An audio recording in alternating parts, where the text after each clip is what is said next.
A single father sat in a blind date he never wanted. Across the room, a woman smiles at him, and his entire world shatters. Because the woman standing there shouldn't exist. She has the face of his dead wife, the same dark hair, the same gentle eyes, the same dimple on her left cheek. But his wife has been gone for 3 years, buried, mourned, lost forever. So who is this woman? And why does looking at her feel like drowning and breathing at the same time? Before we continue, please tell us, where in the world are you tuning in from? We love seeing how far our stories travel. The restaurant was quieter than Baylor Dane expected for a Friday night. Soft jazz played through invisible speakers, and the warm glow of Edison bulbs cast everything in amber light. He sat at a corner table, fingers drumming against the white tablecloth, already regretting this. A blind date, at 34 years old. He hadn't been on a date since he was 25. The waiter came by for the 3rd time. "Still waiting for someone, sir?" "Yeah, should be here any minute." Baylor checked his phone. No messages from Boston. His best friend had been relentless about this setup for weeks, wearing him down with the kind of persistence that only a decade of friendship could get away with. "Just one date, man, that's all I'm asking. Her name's Olivia, she teaches kindergarten, and she's been through some stuff. My cousin's girlfriend works with her and says she's really sweet. I think you two might actually understand each other." Baylor hadn't asked what stuff meant. He didn't care. He'd already decided this would be exactly 1 hour of polite conversation, followed by a graceful exit and a firm, "told you so" to Boston. He reached for his water glass just as the front door opened.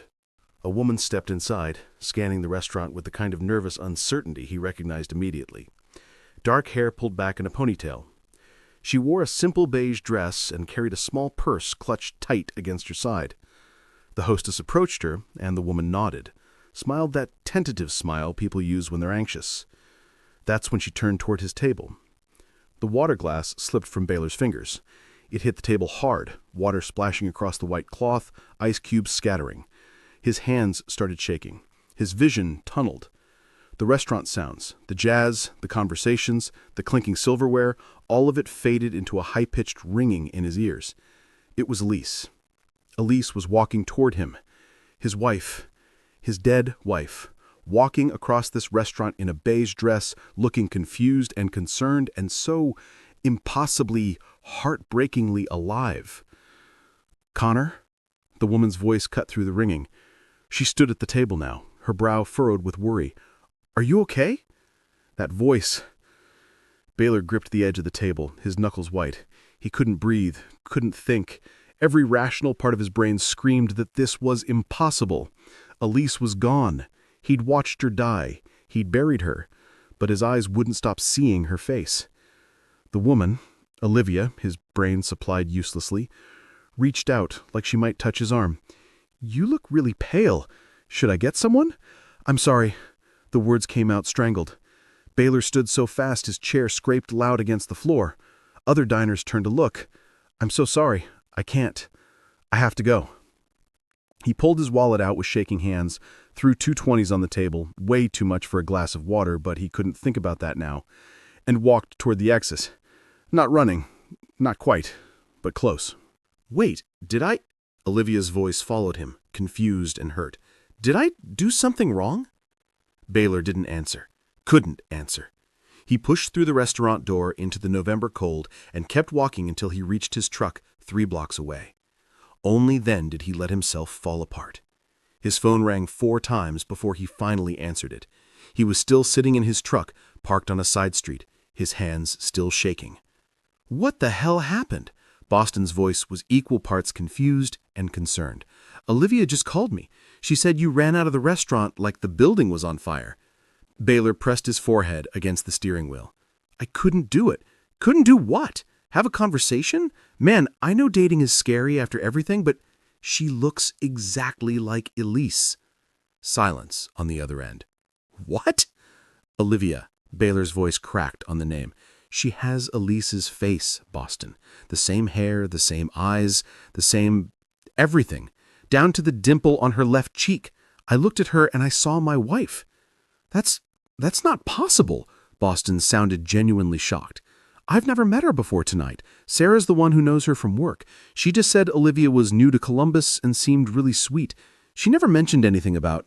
You've never seen her? No, man. I was just the messenger. If I'd known she looked like Elise, I never would have... Boston's voice was thick with guilt now. I'm so sorry. I had no idea. Baylor let out a shaky breath. At least that made sense. Boston would never have put me through this intentionally. It's not your fault, Baylor said. You couldn't have known. What do you mean she looks exactly like Elise? I mean exactly. Like looking at a ghost. I couldn't breathe. I couldn't think. I just had to get out of there. Boston was quiet for a long moment. Baylor could hear him breathing, could almost hear the wheels turning in his head. Baylor, didn't you tell me Elise was adopted? What does that have to do with... Sarah mentioned something about Olivia when she was trying to convince me to set you guys up. She said Olivia had moved to Columbus looking for family, that she was searching for someone. Baylor's heart stopped. A sister, Boston continued slowly, the pieces clicking together. Sarah said Olivia was searching for a twin sister she'd been separated from when they were kids. The pieces fell into place with a sickening click. Elise had been found wandering alone at a state fair in Oregon when she was 3. No parents, no identification, no memory of where she came from. The police searched for weeks, but nobody ever claimed her.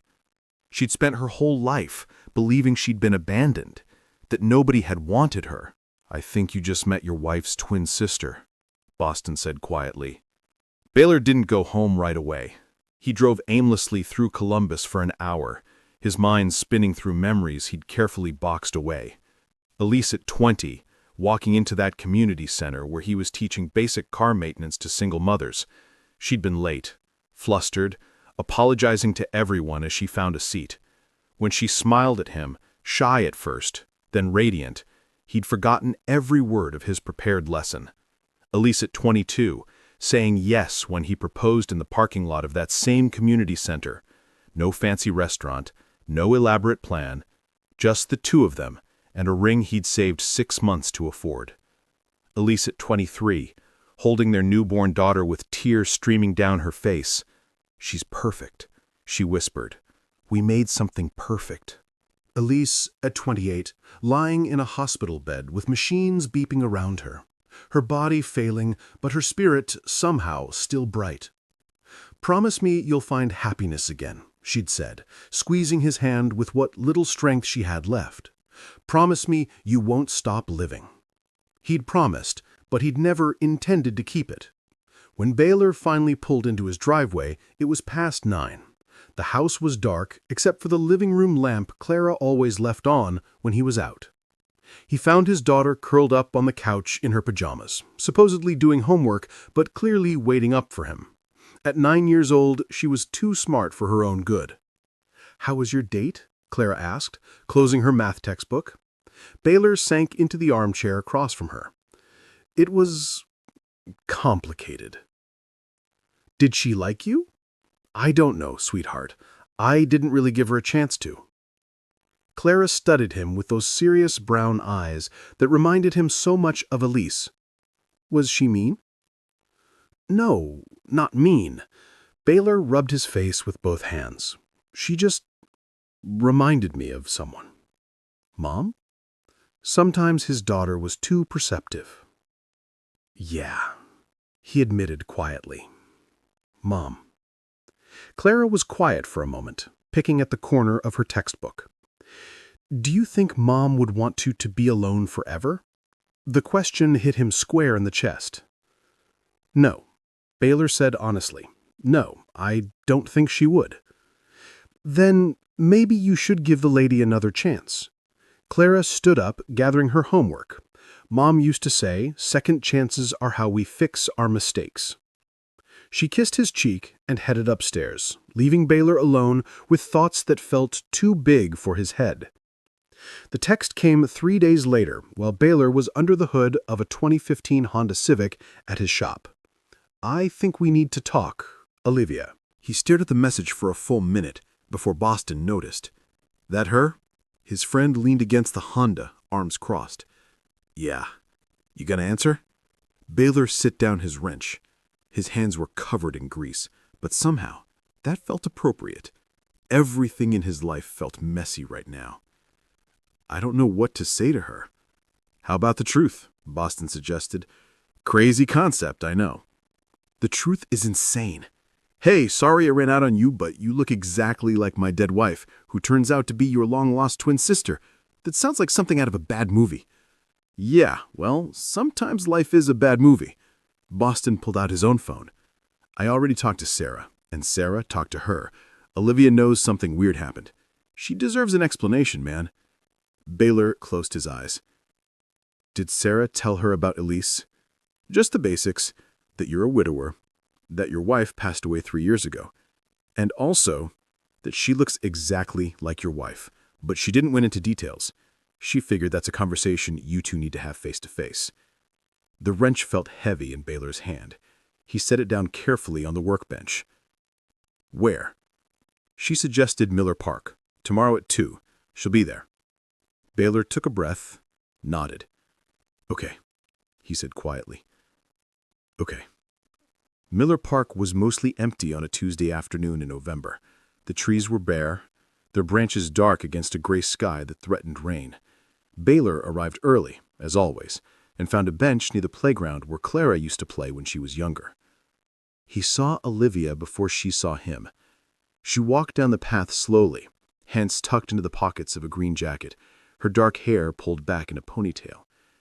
Without the restaurant lighting and his panic, he could see the small differences now.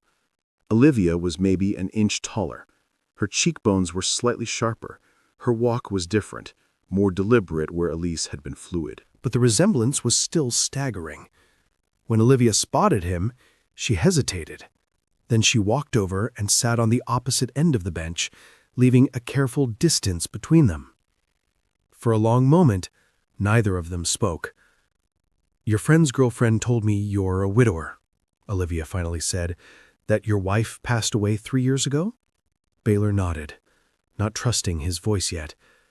"And I'm guessing I look like her?" "Exactly like her. It's uncanny."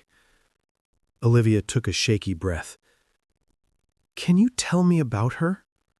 About your wife?" So Baylor told her. About meeting Elise at the community center, about her laugh that could warm the coldest room, about her work as a pediatric nurse, about their wedding, their daughter, the 6 beautiful years they had together. And then he told her about the illness, the viral myocarditis that attacked Elise's heart, the 4 months of fighting, the Tuesday morning in March when she died holding his hand. By the time he finished, Olivia was crying. Olivia pulled something from her jacket pocket, a photograph, worn at the edges from being handled too many times. She held it out to him. Baylor took it with shaking hands. The photo showed 2 little girls, maybe 3 years old, sitting together on a porch swing.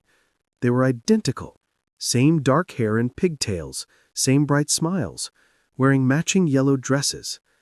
Behind them stood a young couple, the man's hand on one girl's shoulder, the woman's hand on the other. "That's us," Olivia whispered. "That's me and my sister. And those are our parents." Baylor couldn't speak. He stared at the photo, at the family Elise had never known she had, at the life she'd been ripped away from. We were at the Oregon State Fair, Olivia continued, her voice thick with emotion. My parents said it was crowded. Thousands of people everywhere. They were only distracted for a minute. Just 1 minute. And when they looked back, my sister was gone. A tear fell onto the photograph. Baylor wasn't sure if it was his or hers. They searched for her for the rest of their lives. Filed police reports, hired private investigators, never gave up hope. They died 5 years ago in a car accident, still believing she was out there somewhere, still looking.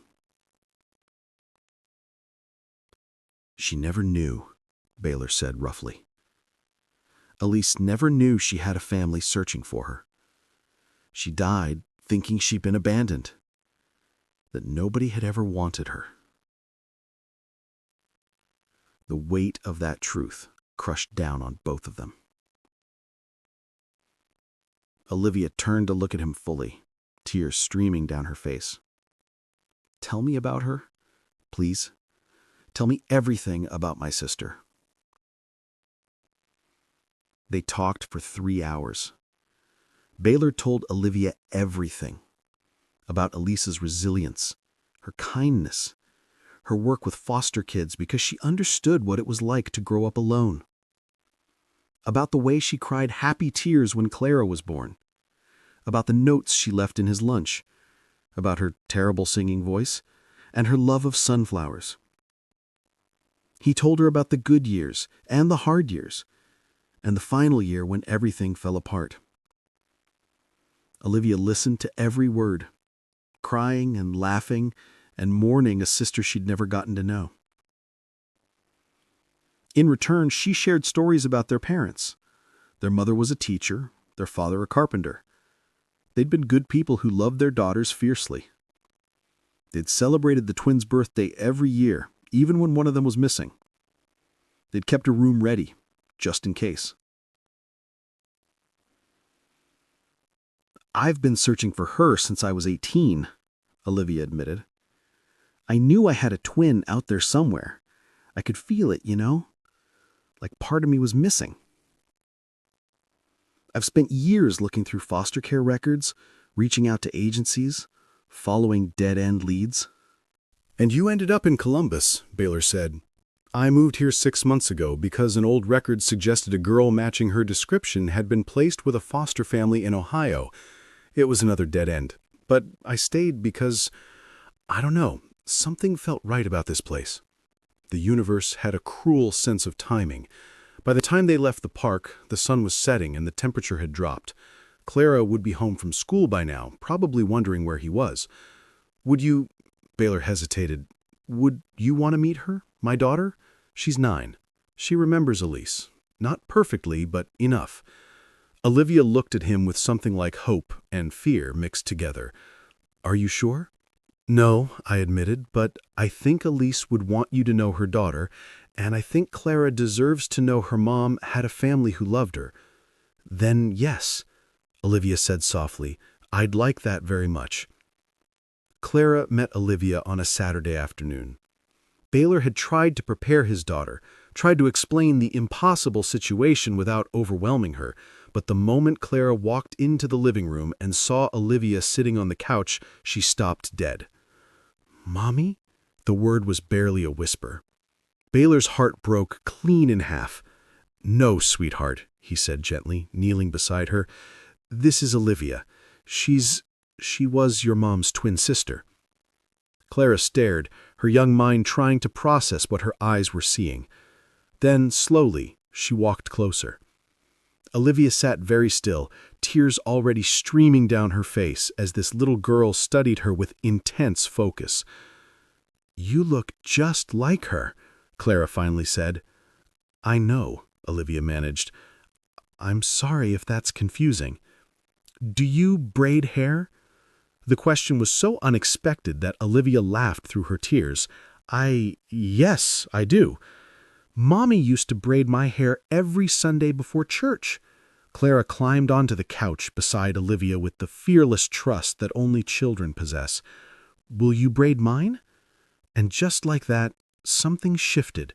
Olivia braided Clara's hair with gentle, practiced fingers while Baylor watched from the kitchen doorway. His daughter chattered about school and her friends and her favorite books, and Olivia listened like every word was precious. It should have felt wrong. It should have felt like a betrayal. Instead, it felt like something broken was slowly beginning to heal. Over the next 6 months, Olivia became part of their lives in small, gradual ways. At first, it was just about honoring Elisa's memory. Olivia came over once a week, always with advance notice, always careful not to intrude, and asked questions about her sister. What was her favorite food? What made her laugh? What were her dreams? Baylor shared it all, and in sharing, he found a strange kind of healing. Talking about Elise didn't hurt as much when he was talking to someone who genuinely wanted to know her, who mourned the sister she'd never gotten to meet. Clara gravitated toward Olivia naturally, drawn to the familiar features and gentle manner. She showed Olivia her artwork, her favorite books, the soccer trophies she'd won. Olivia listened with genuine interest, never trying to replace Elise, but simply being present. "Can Olivia come to my game on Saturday?" Clara asked one evening in February, 3 months after they'd met. Baylor looked up from the dishes. "If she wants to, but she might be busy, sweetie." "I want to," Olivia said quickly. She'd stayed for dinner, something that had become a regular Wednesday tradition. "I'd love to watch you play." So she came to the game, and then to the next one. And somewhere in those cold Saturday mornings, cheering from the sidelines with terrible coffee and a borrowed team scarf, something shifted. Baylor started noticing things he'd been too numb to see before. The way Olivia laughed at Clara's terrible knock-knock jokes. The way she helped clean up after dinner without being asked. The way she looked at his daughter with pure, uncomplicated love. By April, Olivia had a key to the house. It had been Clara's idea, actually. What if we're not home and she wants to drop something off? And she always has to wait on the porch when she comes early. That's not nice. Baylor had agreed, telling himself it was just practical, just convenient, nothing more. But then there was the day in May when he came home from the shop to find Olivia and Clara in the kitchen, covered in flour and laughing hysterically over a failed attempt at cookies. The house smelled like vanilla and burnt sugar, and there was batter on the ceiling. He still didn't know how they'd manage that, and Olivia had flour in her hair and on her cheek. She smiled at him when he walked in, and Baylor felt something in his chest crack open. It wasn't the same feeling he'd had with Elise. This was different, quieter, gentler, built on months of shared grief and gradual trust. He'd been so focused on seeing the similarities that he'd missed all the ways Olivia was completely her own person. The way she wrinkled her nose when she was concentrating, the way she hummed off-key while cooking, the way she talked to Clara like an equal, never talking down, always genuinely interested in what a 9-year-old had to say. "You okay?" Olivia asked, tilting her head. "Yeah," Baylor said, his voice rough. "Yeah, I'm good." But he wasn't good. He was terrified. Because he was starting to fall for her, and he had no idea if that was okay. Olivia was falling too, though she tried desperately to fight it. She'd moved to Columbus searching for a sister she'd never known, and instead she'd found a family. Clara had wrapped herself around Olivia's heart so completely that leaving now would feel like losing a limb. And Baylor. Jeez. Baylor was everything she hadn't known she was looking for. She loved the way he was with Clara, patient and playful and so clearly devoted. She loved the quiet strength he carried, the way he'd built a life from grief without letting it consume him.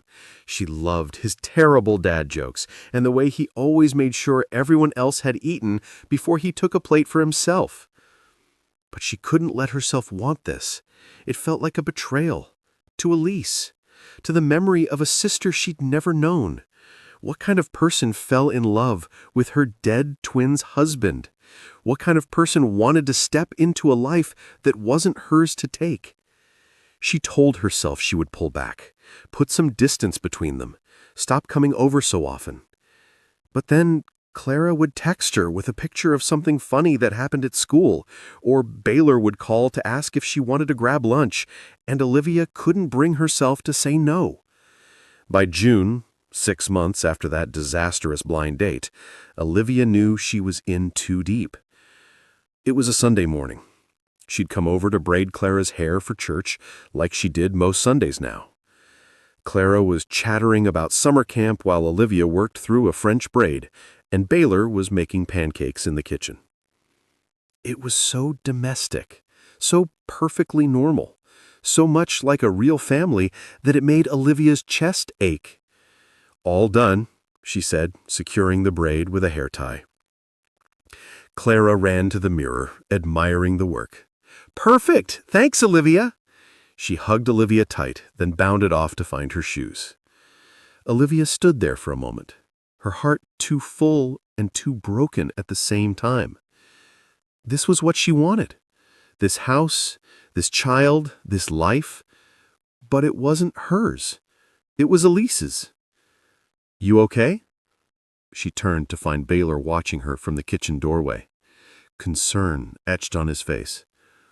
"Yeah," Olivia lied. "Just thinking." "About what?"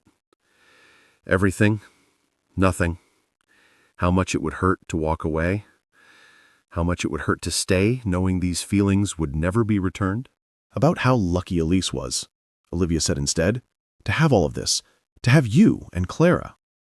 Something flickered across Baylor's face, an emotion she couldn't quite read. "I think we were the lucky ones," he said quietly. "And now, I think we're lucky to have you too." The words hung in the air between them, weighted with meaning neither of them was quite ready to acknowledge. Olivia swallowed hard. "I should probably go. I have some errands to run before—" "Stay for breakfast," Baylor interrupted. "Please. The pancakes are almost done, and Clara will be disappointed if you leave." Olivia knew she should say no, knew she should start creating distance before her heart got any more attached, but she nodded anyway. "Okay, just for breakfast." They both knew it was more than that. Things came to a head 3 weeks later, on a cold November evening, 7 months since they'd first met in that park. Olivia had decided she couldn't keep her feelings hidden anymore. The not knowing was killing her. Every lingering look, every almost touch, every moment when she thought maybe he felt the same way but couldn't be sure. She had to tell him, had to lay her heart out there even if it meant losing everything. The uncertainty was worse than rejection could ever be. She drove to his house, her hands shaking on the steering wheel. Clara was at a sleepover, so it would just be the two of them. Perfect timing to finally have the conversation they'd been avoiding for months. Olivia had a key now. That felt significant somehow, a sign of how intertwined their lives had become. She let herself in quietly, planning to find Baylor and ask if they could talk. That's when she heard his voice from the kitchen. He was on the phone, presumably with Boston based on the one-sided conversation. Olivia should have announced herself, should have made noise, but something in his tone made her freeze in the hallway. "I don't know what I feel," Baylor was saying, his voice heavy with frustration.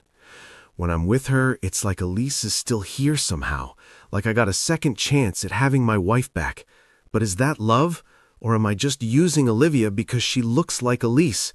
I can't tell the difference anymore, and that terrifies me." The world tilted sideways. "Claire is attached to her," Baylor continued, "and I think Olivia might have real feelings for me. But what if I'm just projecting? What if every time I look at her, I'm not actually seeing her at all, just a ghost wearing her face?" Olivia pressed her hand against her mouth to keep from making a sound. 7 months of building this fragile, beautiful thing between them, and the whole time he'd been looking through her to someone else. She tried to leave quietly, tried to make it to the door before the tears came, but the old floorboard in the hallway creaked, the same one Baylor kept meaning to fix, and the sound echoed like a gunshot in the quiet house. "I'll call you back," she heard him say. Footsteps. "Olivia?" She turned to face him, her vision already blurred with tears. "How much did you hear?" he asked quietly. "Enough." Her voice came out steadier than she felt. "Is that all I am to you? A replacement? A way to pretend she never died?" "Olivia." "Answer me!" The shout surprised them both. 7 months, Baylor. 7 months of dinners and movie nights and braiding Clara's hair and convincing myself that maybe this could be real. Was I just fooling myself the whole time? "I don't know." The admission tore out of him like a confession. "I don't know what this is between us. I look at you and I see her, and I hate myself for it because you deserve better than that." "I fell in love with you." The words came from somewhere deep and desperate inside her. "Not with the idea of replacing my sister, with you. The way you are with Clara, the way you've kept Elise's memory alive without letting it destroy you, the way you make me feel like I finally belong somewhere after spending my whole life searching for a family I never got to know." Baylor reached for her, but she stepped back. "But I can't do this if I'm just a ghost to you. I can't spend my life wondering if you're seeing me or seeing her. I won't be someone's second choice, someone's consolation prize." "You're not? Then tell me what I am." She was crying fully now, months of uncertainty and hope and fear pouring out. Tell me that when you look at me, you see Olivia, not Elise, not some second chance at what you lost. Me. The silence stretched between them, heavy and damning. Baylor opened his mouth, closed it. His own eyes were wet now, his face twisted with an anguish that might have broken her heart if it wasn't already shattered. "I can't," he finally whispered. "I can't tell you that because I don't know if it's true. And you deserve someone who's sure." Olivia felt something inside her crumble to dust. "You're right. I do deserve that." She walked to the door, each step feeling like moving through water.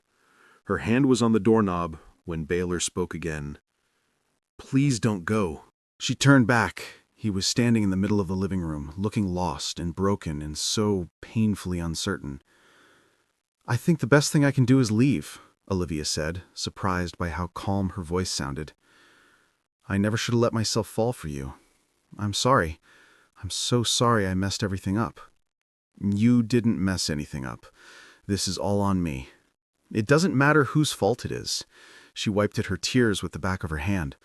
"What matters is that you're not ready. Maybe you'll never be ready. And I can't wait around hoping you'll wake up one day and actually see me." She opened the door. Cold November air rushed in. "Tell Clara I'm sorry. Tell her I love her. Tell her sometimes people leave even when they don't want to." "Olivia, wait!" But she was already walking to her car, her vision blurred, her heart in pieces. Baylor stood in the doorway, wanting to run after her, but not knowing what to say. Because she was right. He wasn't sure. He couldn't promise he loved her, and not just the shadow of his dead wife. And Olivia deserved certainty. She deserved someone who looked at her and saw only her. He watched her taillights disappear into the November darkness. Then he stood there in the cold for a long time, wondering if he'd just made the biggest mistake of his life. The days after Olivia left were the worst. Clara asked about her constantly at first. "When is Olivia coming over? Can we call her? Did I do something wrong?" Baylor had to explain gently that sometimes adults needed space, that Olivia still cared about her, but needed to be away for a while. Clara cried, and Baylor held his daughter while his own heart broke all over again. Work became his escape. He threw himself into the shop, taking on extra jobs, staying late every night. Boston tried to talk to him, but Baylor shut him down every time. "You should call her," Boston said one afternoon. "And say what? That you made a mistake, that you miss her, that you want to try again." "She deserves someone who's sure about her," Baylor said flatly. "I'm not that person. You're an idiot." Probably. 2 weeks turned into 3. 3 weeks turned into a month. The absence of Olivia became a presence of its own. Empty chair at the dinner table. Silent Sunday mornings without hair braiding. Clara's artwork going uncommented on. Baylor tried to convince himself this was better, cleaner. Olivia could move on and find someone who loved her for herself, not as a replacement for someone else. But late at night, when he couldn't sleep, Baylor would pull up the photos on his phone. There were only a few. Olivia and Clara at the soccer game. Olivia laughing at something stupid he'd said over dinner. Olivia reading to Clara on the couch. In every photo, she was looking at his daughter with such pure love that it hurt to see. And in the ones where she was looking at him, geez, had he really been so blind? The way she looked at him had nothing to do with Elise. It was Olivia's own hope, her own affection, her own vulnerability laid bare. He'd been so focused on his own grief that he'd missed what was right in front of him. The turning point came on a Wednesday night. Baylor was putting Clara to bed when she asked the question he'd been dreading. "Is Olivia ever coming back?" He sat on the edge of her bed, smoothing her hair back. "I don't know, sweetheart. Did you make her leave?" The question hit him like a physical blow. "It's complicated," he said weakly. "That's what grown-ups always say when they mess up." Clara's voice was small but pointed. "Uncle Boston says you're scared. Are you scared, Daddy?" Baylor took a shaky breath.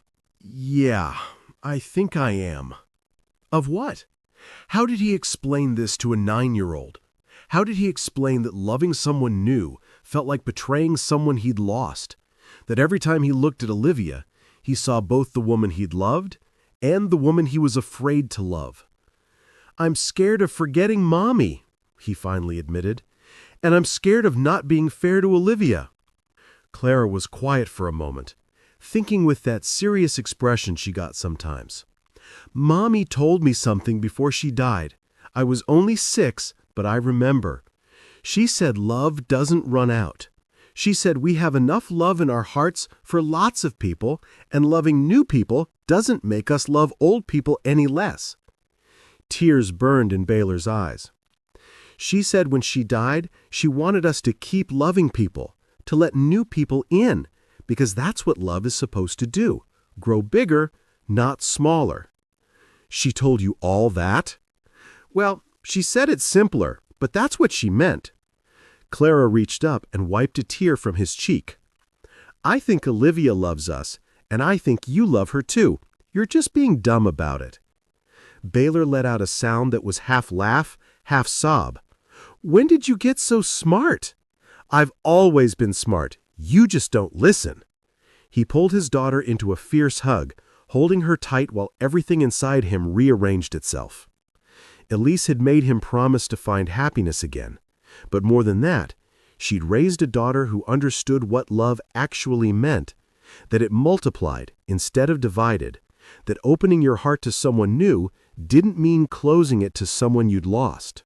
And Olivia had never asked him to forget Elise. She'd honored her wife's memory, learned everything she could about the sister she'd never known, loved Clara with the same fierce protectiveness Elise would have had. She hadn't tried to replace anyone, she'd just tried to love them. And he'd thrown that back in her face because he was too afraid to let himself heal. "I need to fix this," Baylor said, pulling back to look at Clara. His daughter smiled. "Then what are you still doing here?" Baylor tried calling first. Olivia didn't answer. He tried texting. The messages showed as delivered but not read. He showed up at her apartment on Thursday evening. No answer at the door. Friday he went to the elementary school where she taught, but the secretary told him Miss Olivia had called in sick. He left a note. No response. By Saturday he was desperate enough to call Boston. "Have you heard from her?" "No, man. Why would I?" "Because I'm running out of options here. I need to talk to her." Boston sighed. "Sarah mentioned that Olivia's been staying with her friend Marissa. They usually go to the farmer's market downtown on Saturday mornings. You might catch her there." Baylor was already grabbing his keys. The downtown farmer's market was crowded with weekend shoppers browsing vegetables and handmade crafts. Baylor moved through the crowd searching for her. He found her at a booth selling fresh flowers. She was holding a bouquet of sunflowers, Elise's favorite, he thought, with a sharp pang. And laughing at something the vendor said. A woman beside her, presumably Marissa, was examining a display of dahlias. Baylor's heart hammered in his chest. He'd rehearsed what to say 100 times on the drive over, but now that she was in front of him, every word evaporated. He must have made some sound because Olivia turned. The laughter died on her face. The sunflowers drooped in her hand. "Baylor," she said quietly, "what are you doing here?" "I needed to see you." Marissa looked between them, reading the tension immediately. "I'll just go look at the jam over there," she said, giving Olivia a meaningful look before disappearing into the crowd. Olivia set the sunflowers down carefully. "I don't think there's anything left to say." "There's everything left to say." Baylor stepped closer. "I've been an idiot. I'm not arguing with that. You were right about everything, about me being scared and confused and not being fair to you. The words tumbled out in a rush. But I need you to know something. You weren't a replacement. You were never just someone wearing Elise's face." Olivia's expression didn't change, but he saw her hands tighten on the edge of the flower table. "When I look at you," Baylor continued, "I see someone who braids my daughter's hair on Sunday mornings and cries during kids' movies and leaves terrible puns in my lunch bag. I see someone who spent 7 months learning about a sister she never met just to honor her memory. I see someone brave enough to fall in love with a broken man and a grieving daughter, even though it would have been easier to walk away. Baylor, I see Olivia, he said firmly, not Elise, not a ghost, you.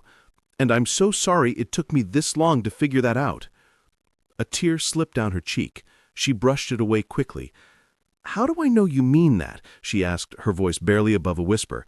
How do I know this isn't just guilt or loneliness? How do I know you're actually ready? It was a fair question, one he'd been asking himself for the past week. I don't have perfect answers, Baylor admitted. I'm probably always going to love Elise. She was my first love, the mother of my daughter, and I can't just turn that off. But Clara said something that made sense to me. She said love doesn't run out, it grows. Loving Elise doesn't mean I can't love you. Remembering her doesn't mean I can't build something new with you. Olivia was crying openly now, not bothering to hide it. I've spent 7 months falling in love with you, with your kindness and your strength and the way you love my daughter like she's your own. I don't want to lose that. I don't want to lose you. And if you're willing to give me another chance, if you can forgive me for being so blind, I promise I will spend every day making sure you know exactly how much you mean to me. What if it's not enough? Olivia's voice broke. What if we try this and you wake up one day and realize you are wrong? Then we'll figure it out together. But I don't think I'm wrong. My heart knows the difference between grief and love, and what I feel for you is real.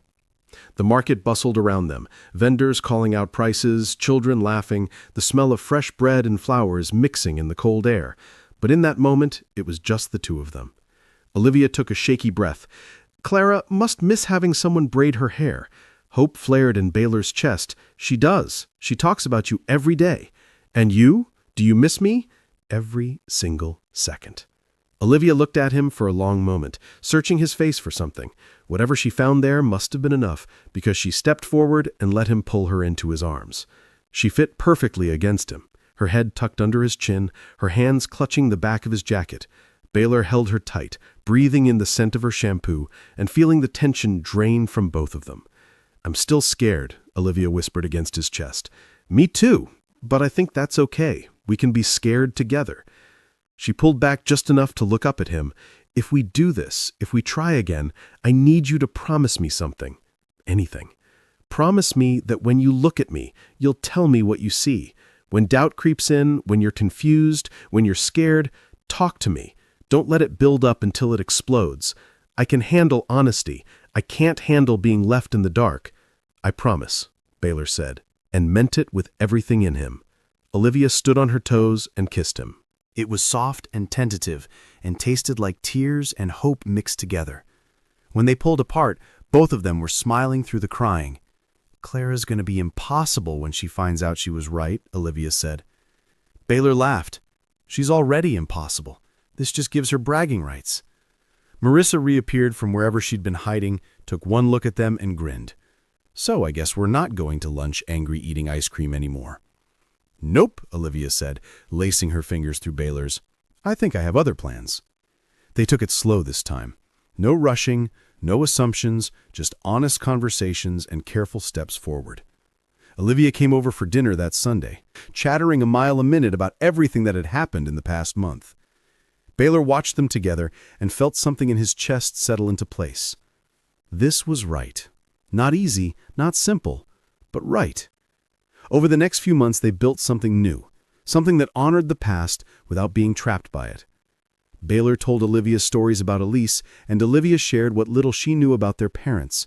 They visited Elise's grave together, the three of them, and Olivia left sunflowers. Thank you, she whispered to the headstone, for him, for Clara, for loving them so well. Baylor took her hand and held tight. There were hard days. Days when Baylor's grief caught him off guard and he needed space to fall apart. Days when Olivia felt the weight of stepping into a family that wasn't originally hers. But they talked through it. They were honest. They chose each other even when it would have been easier not to. A year after that farmer's market conversation, Baylor proposed. Not at a fancy restaurant or a scenic overlook. In their kitchen, while Olivia was making breakfast and Clara was doing homework at the table. It was ordinary and perfect and exactly right. "Yes," Olivia said, laughing and crying at the same time. "Yes, of course, yes." Clara cheered loud enough that the neighbors probably heard. They got married on a Saturday in June, in the same small church where Baylor and Elise had exchanged vows 15 years earlier. It felt like closing one circle and opening another. Olivia wore Elise's wedding ring on a chain around her neck, a gesture Baylor hadn't asked for, but that meant everything. Clara stood beside them as their maid of honor, beaming with pride. When the officiant pronounced them married, Clara whispered loud enough for the front 3 rows to hear, "Told you were being dumb about it." The whole church laughed. 4 years later, Baylor stood in his backyard watching Clara teach her little brother how to kick a soccer ball. The kid was only 3, but already showing the same fierce determination his big sister had at that age. Olivia came up beside him, slipping her hand into his. Her other hand rested on the small swell of her stomach, 6 months along with their second child together. "What are you thinking about?" Baylor said honestly. "How lucky I am. How close I came to missing all of this because I was too afraid to let myself heal." Olivia leaned her head against his shoulder. "Do you think Elise would approve?" It was a question she asked sometimes, usually late at night when doubt crept in. Baylor had learned to recognize it for what it was, not insecurity about their relationship, but a sister's hope that she was honoring someone she'd never gotten to know. "I think Elise would love you," Baylor said. "I think she'd be grateful that Clara has someone who loves her the way you do. I think she'd probably make fun of me for taking so long to figure out what was right in front of me." Olivia laughed softly. "Sounds like she was smart. The smartest. But so are you. And I love you. Not because you remind me of her. Just because you're you." It was something he made sure to say often now. A promise kept, a truth reaffirmed. "I love you too," Olivia said. In the yard, Clara tackled her little brother in a hug, and they both tumbled into the grass, giggling. The sound was bright and perfect and full of life. Baylor had learned that grief and joy could coexist, that loving someone new didn't diminish the love you had for someone you lost, that sometimes the bravest thing you can do is let yourself be happy again. And standing there with Olivia beside him and his children playing in the grass, and another baby on the way, Baylor finally understood what Elise had meant when she made him promise to find happiness again. She hadn't wanted him to forget her. She had wanted him to keep living. And he was, fully, messily, beautifully. He was finally keeping his promise. If this story touched your heart, don't forget to subscribe. We share stories like this every week. Stories about second chances, finding love in unexpected places, and learning that healing doesn't mean forgetting.